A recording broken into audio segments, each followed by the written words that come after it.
and he laughed at my pathetic efforts. When he shoved his hand between my open legs, I cried out, snapping my leg back down too late.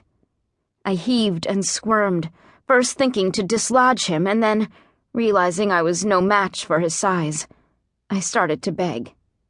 "Buck, stop. Please, you're just drunk and you'll regret this tomorrow. Oh my God." He wedged his knee between my legs, and air hit my bare hip. I heard the unmistakable sound of a zipper, and he laughed in my ear when I went from rationally imploring to crying, "No, no, no, no." Under his weight, I couldn't get enough breath together to scream, and my mouth was mashed against the seat, muffling any protest I made. Struggling uselessly, I couldn't believe that this guy I'd known for over a year, who'd not once treated me with disrespect the entire time I dated Kennedy, was attacking me in my own truck at the back of the frat house parking lot. He ripped my panties down to my knees, and between his efforts to push them down and my renewed effort to escape, I heard the fragile fabric tear. "Jesus, Jackie, I always knew you had a great ass, but Christ, girl." His hand thrust between my legs again, and the weight lifted for a split second. Just long enough for me to suck in a lungful of air and scream. Releasing my wrist, he slapped his hand over the back of my head and turned my face into the leather seat until I was silent, almost unable to breathe. Even freed, my left arm was useless. I leveraged my hand against the floor of the cab and pushed, but my wrenched and aching muscles wouldn't obey. I sobbed into the cushion, tears and saliva mixing under my cheek. Please don't. Oh, God, stop, stop, stop." I hated the weedy sound of my powerless voice. His weight lifted from me for a split second. He'd changed his mind, or he was repositioning. I didn't wait to find out which. Twisting and pulling my legs up, I felt the spiky heels of my shoes tear into the pliant leather as I propelled myself to the far side of the bench seat and scrambled for the handle. Blood rushed in my ears as my body rallied for all-out fight or flight. And then I stopped, because Buck was no longer in the truck at all. At first, I couldn't figure out why he was standing there, just past the door, facing away from me.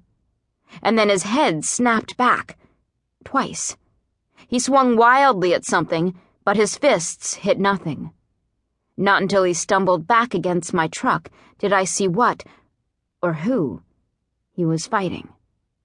The guy never took his eyes off Buck as he delivered 2 more sharp jabs to his face, bobbing to the side as they circled, and Buck threw futile punches of his own, blood streaming from his nose. Finally, Buck ducked his head and rushed forward with bull-like intent, but that effort was his undoing, as the stranger swung an easy uppercut to his jaw. When Buck's head snapped up, an elbow cracked into his temple with a sickening thud. He collided with the side of the truck again, pushing off and rushing the stranger a second time. As though the entire fight was choreographed, he grabbed Buck's shoulders and pulled him forward, hard, kneeing him under the chin. Buck crumpled to the ground, moaning and cringing.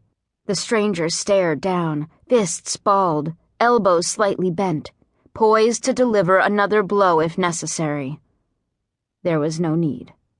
Buck was almost unconscious. I cowered against the far door, panting and curling into a ball as shock replaced the panic. I must have whimpered, because his eyes snapped up to mine. He rolled Buck aside with one booted foot and stepped up to the door, peering in. "You okay?" His tone was low, careful. I wanted to say yes. I wanted to nod, but I couldn't.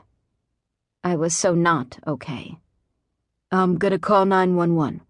Do you need medical assistance or just the police?" I envisioned the campus police arriving at the scene, the partygoers who would spill from the house when the sirens came. Aaron and Chaz were only 2 of the many friends I had in there, more than half of them underaged and drinking. It would be my fault if the party became the focus of the police. I would be a pariah.